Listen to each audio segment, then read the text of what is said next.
around the people that you've been with your whole life, been training with, or whatever the case may be. So I go, get out of here and kind of just go have a day on Sunday and just get your mind off of it.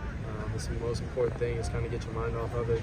Obviously, it doesn't fully, your mind doesn't fully remove off of it, but try and get that portion of it, to a certain sense, and then get back and ready to go. Get back in on Sunday, or Monday morning and get going.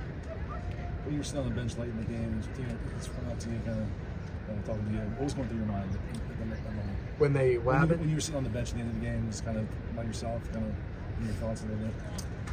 Yeah, I was just staying calm, believing in the defense and honestly just staying calm in that moment.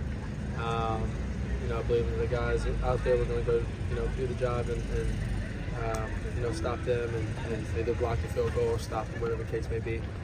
So that was the main thing of it, was trying to stay calm and not get too riled up. It's one of the biggest things that you learn from being coached by a guy that doesn't really get too rowdy. Is stay calm in those moments. That's the most important thing.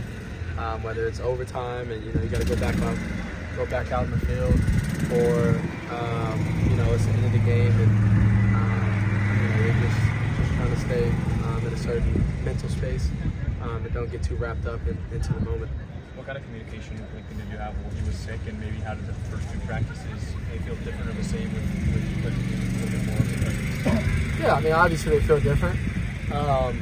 There's from when your head man isn't here, there's obviously a little difference, but he's built the coaches, or whether it's the players and the culture and things like that, there's an understanding of if somebody goes down, it's next man up. And so even in the head man position, we understood that he was dealing with stuff, and our communication was still the same. We were calling each other after practice. We were talking about plays. We were going over stuff, things like that. So with him not being here, obviously things did change, because it's hard for things not to change when say a player is out, or say when a coach is out like himself. Things change obviously, but they didn't change too much just because of what we built. Just because of what we built as a team, as a culture, and everybody still has that one goal and things like that in mind. So, yeah. Let's do one more. What did Utah do in the middle of that game to make it tough to score?